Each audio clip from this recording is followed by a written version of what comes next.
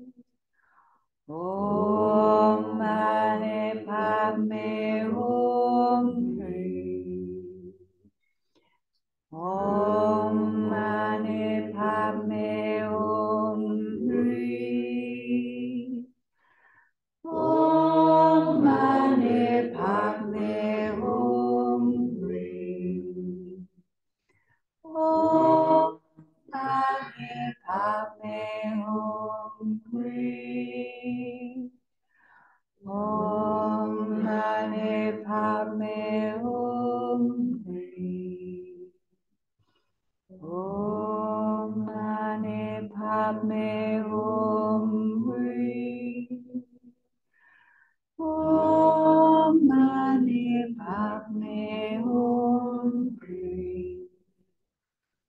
Om Mani Padme Hum Hri. Om Mani Padme Hum Hri. Om Mani Padme Hum Hri.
For refuge, I go to the Buddha.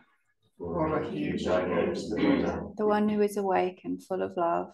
The one who is awake and full of love. Namo Buddhaya. Namo Buddhaya. For refuge, I go to the Dharma.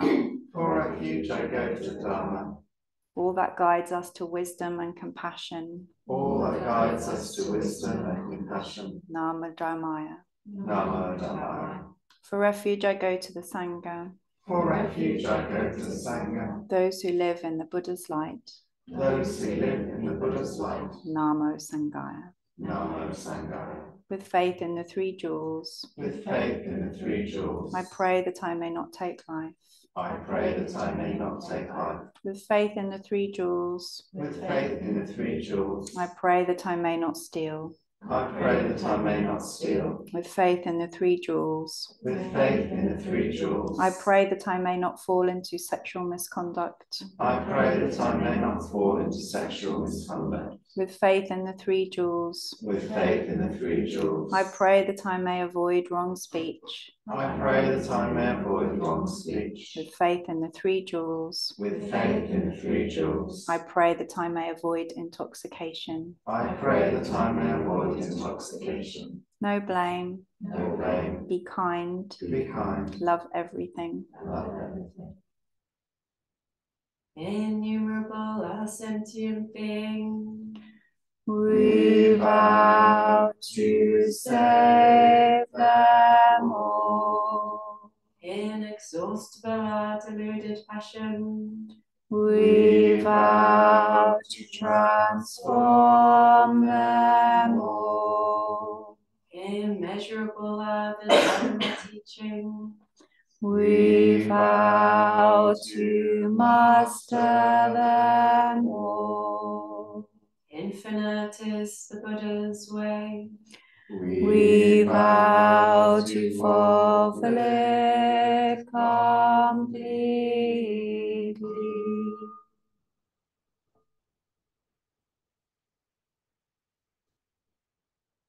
Namo Amida Bu. This morning I'm thinking about my friend Mark, who's had a bad week. He was running a special sort of training event this week, and he lives in a van, so he went to his friend's house to get some more reliable internet. His friend wasn't there, so he went to his friend's house, went to the toilet, got locked in, phoned his friend's flatmate who came and tried to get him out, couldn't get him out. Locksmith had to come. He missed the training, had to be cancelled, had to pay £200 to the locksmith. He hasn't really got much money, so all sorts of things have been happening where money's been hemorrhaging from him. And then he left me a very short message this morning to say that last night his bike was stolen from outside his van. So he says he doesn't know what the universe is playing at, trying to tell him. And it just reminds me how the world is, how life is, that difficult things happen. And difficult things happen to us from outside. Other people, a terrible earthquake, all the things that we're not in control of. And things also happen to us from inside of us, that we have parts that cause chaos sometimes, or carry suffering, or struggle in various ways. And this is the first noble truth, that there is dukkha. We can't avoid dukkha. We can't avoid suffering. Your Dharma glimpse was a perfect example of that kind of 3 a.m. stuff that happens to us all sometimes. End of Dharma talk. And when we recite the refuges, we are trying to remind ourselves of something, or even trying to discover something for the very first time. which is that there is something that we can rely on. And sometimes it takes difficult things to crack through our self-protection and allow the possibility of that reliable other in. If we're lucky, it doesn't take that, but for a lot of us, we need to suffer before we're sort of forced to include the possibility of something different, something that will help, that isn't inside us, or something that isn't within our current mechanism. And there are many faces of that other thing. And we meet it in lots of different ways. This morning, I met it as we walked around the garden, and I saw the first primroses in the garden and the little tips of the fig tree where the leaves are just coming out, just forming. We might meet it when a dog tries to lick our face, or a friend sends us a message to say they're thinking about us, or someone we don't know smiles at us in the street. And all of these little tiny moments are openings into that infinite source of love and wisdom. Sometimes we spend long periods cut off from it.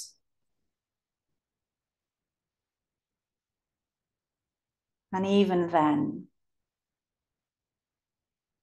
I'm telling you that you can trust that when you call to the Buddhas for help, that help will be offered.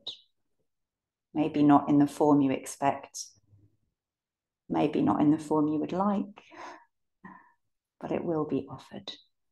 Namo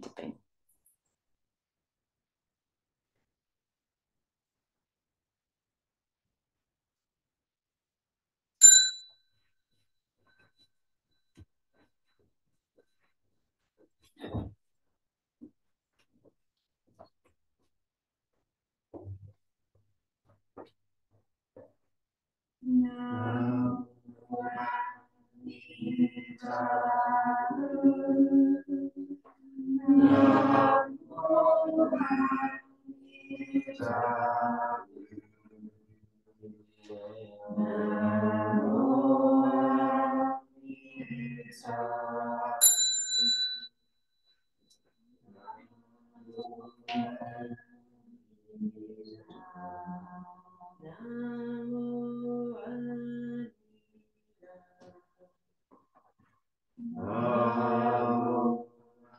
Amida Bu.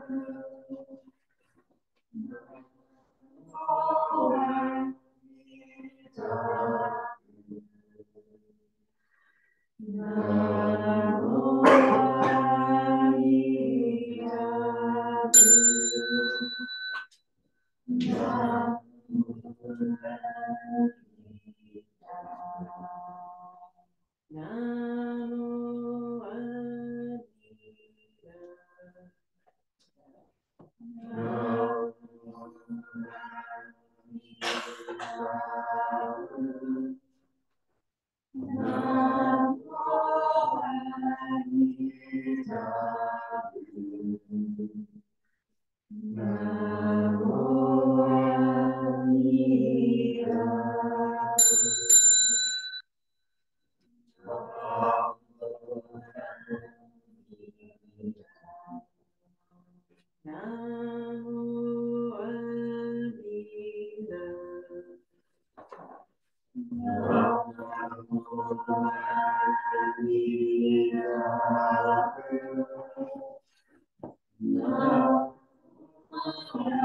Amida Bu.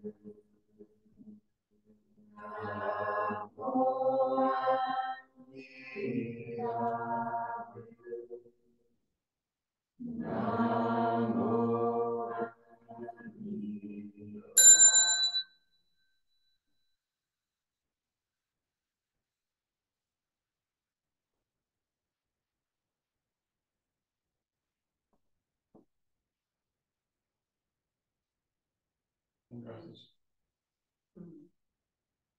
That's my fault, not Great, thanks. Thank you, Kate.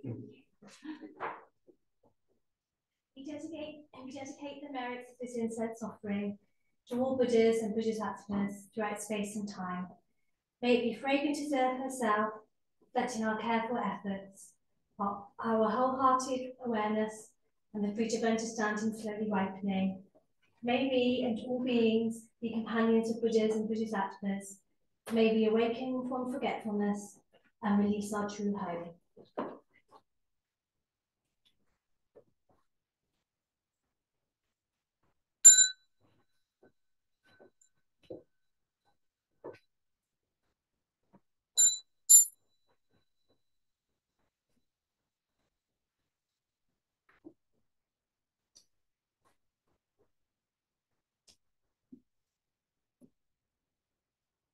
Blessed By Amitabha's light, may we care for all living things and the holy earth.